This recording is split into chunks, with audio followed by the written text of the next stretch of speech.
Hello students, आज हम अपनी इस वीडियो में एक ऐसा टॉपिक लेकर के आए हैं जो आपके लिए बहुत ही इंपॉर्टेंट होने वाला है। ओके, अगर आप मेरे चैनल पर नए हैं तो सब्सक्राइब कर लें और बेल आइकन को प्रेस कर लें, जिससे मेरी आने वाली हर वीडियो आप तक जल्दी से पहुंच सके। तो आइए ज़्यादा समय ना लेते हुए देखते हैं अपने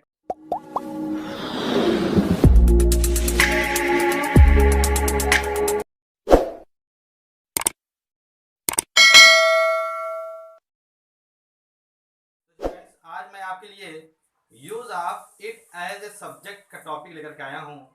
और ये जानना बहुत जरूरी है कि इट का यूज कहाँ कहाँ और किन किन कंडीशन में किया जाता है। ओके, प्राय स्टूडेंट्स इट के यूजेस में या इसको लाइटली पढ़ लेते हैं या इसके डीप में नहीं जाते हैं, तो ये हमेशा के लिए वो परेशान रहते हैं, हमेशा ये गलतियां किया करते हैं। ओके, तो इट का यूज केवल ग्रामेटिकली नहीं, स्पोकन इंग्लिश में भी बहुत यूजफुल है। तो आइए हम देखते हैं इट का यूज सेंटेंस में कैसे कैसे करते हैं और क्या एक्चुअली में इसका यूज होता है। ओके, तो सबसे पहले हम बात करेंगे कि इट होते कितने प्रकार के हैं। तो इट जो है टू काइंड्स होते हैं, एक को कहते हैं न्यूट्रल इट और एक को कहते हैं प्रोनाउन इट। ओके, मैंने लिख दिया है इट एक थर्ड पर्सन, इट एक third person singular number was neutral neuter gender. Neuter gender उसे कहते हैं जिसमें कोई जान नहीं होता है, और सिंगुलर नंबर उसे कहते हैं जो एक वचन के कर्ता होते हैं। का प्रोनाउन होता है, कहने का मतलब है इट एक थर्ड पर्सन सिंगुलर नंबर व न्यूट्रल जेंडर का प्रोनाउन होता है जिन वाक्यों में सब्जेक्ट ना हो उनमें निम्नलिखित स्थितियों में सब्जेक्ट के रूप में यह प्रयोग किया जाता है। तो देखिए, इट का प्रयोग एक इंट्रोडक्टरी सब्जेक्ट के लिए भी यूज किया जाता है, और किसी सब्जेक्ट में किसी सेंटेंस में इट ना होने पर हम यहाँ पर इट का यूज कर लेते हैं, और इस यूज को कहते हैं introductory use of it. Okay, अब देखिए इसके लिए रूल बनाया गया है। तो रूल नंबर 1, जो इट का प्रयोग होता है किसी बेजान वस्तु अथवा छोटे प्राणी की ओर संकेत करने के लिए किया जाता है। ओके, किसी बेजान वस्तु अथवा छोटे प्राणी की ओर संकेत करने के लिए इट का प्रयोग किया जाता है। ध्यान दीजिए इस बात को, संकेत करने के लिए एक दिस भी बनाया गया है। ओके, तो मॉडर्न यूज में इट का प्रयोग और दिस का प्रयोग के कुछ रूल जो है कॉमन हो गए हैं। जैसे कहा जाए इट इज माई बुक या दिस इज माई बुक, हम दोनों जगह पर इट लगा सकते हैं और वहां पर दिस भी लगा सकते हैं। ओके, तो अब हम समझते हैं जहां रूल नंबर 1 को, जहां पर लिखा है किसी बेजान वस्तु अथवा छोटे प्राणी की ओर संकेत करने के लिए हम इट का प्रयोग करते हैं। फॉर एग्जाम्पल, यह एक सुंदर इमारत है। अब इमारत एक बेजान वस्तु होती है, लिखा है बेजान वस्तु, तो हम इमारत के लिए लिख सकते हैं it is a beautiful building. अब इट का मतलब क्या है, यह। ओके, इट का मतलब यहां पर यह। अभी हम चाहते तो हम ये भी कह सकते थे this building is very beautiful, this building is very beautiful, तो उस तरह भी सेंटेंस सही था और इस तरीके से भी ये सेंटेंस सही है। अब बात करते हैं छोटे प्राणी की ओर। तो चींटी एक छोटी प्राणी होती है, तो चींटी हमें सदैव कार्यरत रहने के लिए प्रेरित करती है। अगर इसका ट्रांसलेट करना है तो हम लिखेंगे इट इज एंट, यह एंट ही है, मतलब चींटी ही है, हु माने जो persistently inspires us for hard working, जो हमें हमेशा कार्यरत रहने के लिए प्रेरित करती है। ओके, तो किस प्रकार देखा हमने चींटी के लिए यहाँ पर इट का प्रयोग और इमारत के लिए यहाँ पर इट का यूज किया गया है। यहाँ पर इट का प्रयोग एज ए प्रोनाउन यूज किया गया है। ओके स्टूडेंट्स, इट का प्रयोग किसके लिए यूज किया गया है, एज ए प्रोनाउन। अब देखते हैं रूल नंबर 2, बड़े प्राणियों या मनुष्य के लिए, बड़े प्राणियों के लिए भी इट का प्रयोग करते हैं। अभी हमने देखा था छोटे प्राणी, अब बड़े प्राणियों के लिए भी इट का यूज कर सकते हैं। कब, जब उसका जेंडर स्पष्ट ना हो, यानी ये ना पता हो कि वो प्राणी मेल है या फीमेल है, चाहे वो जितना बड़ा हो, उससे नहीं मतलब है।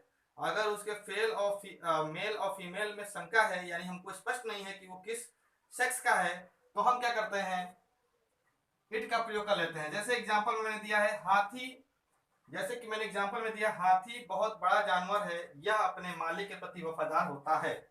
तो देखिए students, the elephant is a very big animal, it is faithful to its master. तो हमने इट का यूज किसके लिए किया है, एलिफेंट के लिए। ओके, तो इस प्रकार से हम देख सकते हैं कि इट का प्रयोग केवल छोटे जीव जंतु ही नहीं बल्कि बड़े जीव जंतु के लिए भी कर सकते हैं। क्या कंडीशन होगा, जब उसका कोई जेंडर ना क्लियर हो तो वहां पर हम इट का यूज कर सकते हैं। ओके, और भी इट के यूजेस हैं, आइए देखते हैं आगे। 3 बहुत ही इंपॉर्टेंट लग रहा है। मौसम हो, जलवायु के बारे में कुछ बताना हो, दिन हो, महीना हो, समय हो, कोई दूरी हो, और भी इस तरह की चीजें जितनी भी होती हैं उनको बताने के लिए हम इट का प्रयोग करते हैं, जिससे इंट्रोडक्टरी सब्जेक्ट के नाम से जानते हैं। देखिए ये अपना कोई अर्थ नहीं रखते हैं, यहाँ पर इट का कोई अपना अर्थ नहीं होता है, बस इंट्रोडक्शन देने के लिए, मतलब किसी को प्रस्तुत करने के लिए हम इनको यूज करते हैं, जिनको हम इंट्रोडक्टरी सब्जेक्ट के रूप में जानते हैं। फॉर एग्जाम्पल देखते हैं, मेरी घड़ी में 5 बजे हैं, तो मेरी घड़ी में 5 बजे है, यहाँ पर अब इसका कोई मतलब नहीं है। ठीक, अब बताना है, केवल समय के बारे में बताना है आपको, इंट्रोड्यूस करना है किसी को। It is 5 o'clock by my watch, तो इट का यहाँ पर यूज किया गया समय बताने के लिए। आज बहुत सर्दी है, देखिए मौसम की बात होगी, जलवायु की बात हो सकती है, तो it is too cold today. अब समझिए ध्यान से, आज कभी कभी मैंने देखा है कि आज को लोग लिख देते हैं टुडे इज टू कोल्ड।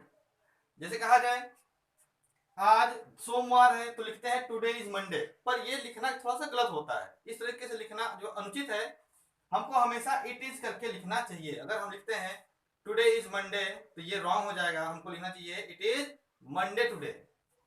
फिर बात करेंगे, दिसंबर में बड़ी सर्दी पड़ती है तो इट इज वेरी कोल्ड। अब देखिए इट का यूज किया गया, आज के लिए यहाँ पर टुडे यहाँ किया गया, इट का यूज किया गया।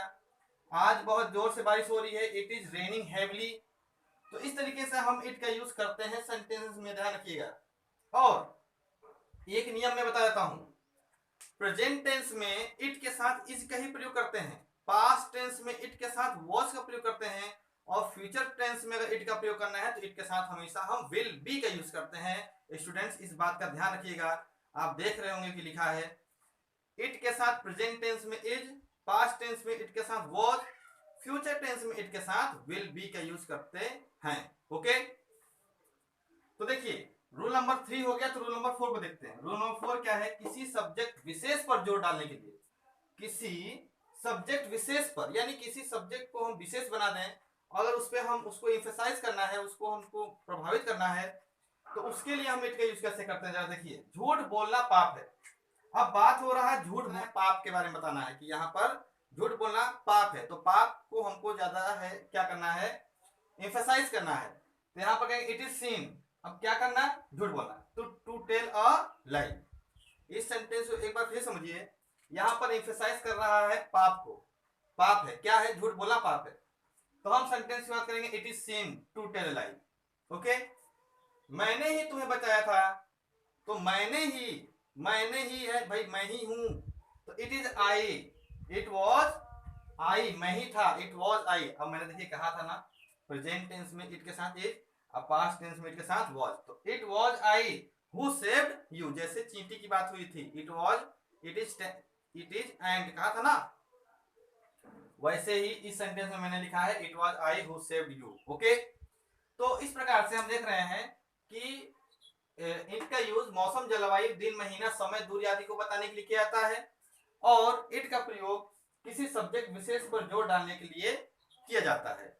देखिए इसके यूजेस ज्यादा तब समझ में आएंगे जब इसके सेंटेंस आप करेंगे इट के। तो आपके पास बुक होगी किसी न किसी तरीके से, बुक आप पाइए, उस बुक एक्सरसाइज को करिए, देखिए वहां। तो स्टूडेंट्स अब देखते हैं अपने रूल नंबर 5 को, जो कि आखिरी रूल है। ओके, देखिए ऐसे वाक्य में जब स्पष्ट ना हो, क्या सब्जेक्ट स्पष्ट ना हो, जैसे कि मान लिया हम सेंटेंस पढ़ रहे हैं, अब सेंटेंस में ये नहीं पता चल रहा है कि यार इसमें सब्जेक्ट क्या है। जैसे संस्कृत सीखना आसान नहीं होता, अब बताइए इसमें सब्जेक्ट क्या है, नहीं कोई सब्जेक्ट इसमें क्लियर है क्या, संस्कृत सब्जेक्ट है नहीं, इसको तो सीखना है।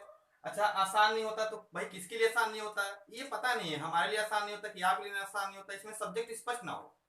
ओके, तो हम ऐसे सेंटेंस की शुरुआत भी इंट्रोडक्टरी सब्जेक्ट इट से ही करते हैं। Okay, it is not easy, क्या नहीं आसान है, टू लर्न संस्कृत। देखिए आप चाहें तो इसको रूल नंबर 4 से, रूल नंबर 3 से इसको टाइप कर सकते हैं। ओके, कहने का मतलब ये है कि वहां पर भी इस तरह का सेंटेंस था। ओके, तो यहां पर क्या हो रहा है, it is not easy to learn Sanskrit. अब देखिए बुजुर्गों का आदर करना हमारा कर्तव्य है, बड़ों का आदर करना या बुजुर्गों का आदर करना एक ही चीज है। It is our duty to respect the elders या सीनियर सिटीजन। तो इस प्रकार से हम देख रहे हैं कि हम इट का प्रयोग सेंटेंस में किस किस तरीके से करते हैं। तो आप इन पांचों रूल को बढ़िया से अच्छे तरीके से याद कर लीजिए, कहीं कॉपी में लिख लीजिए और इनके एग्जांपल्स को लिख लीजिए। ओके, तो आपको इट के प्रयोग में जो है कोई भी समस्या नहीं होगी। ओके।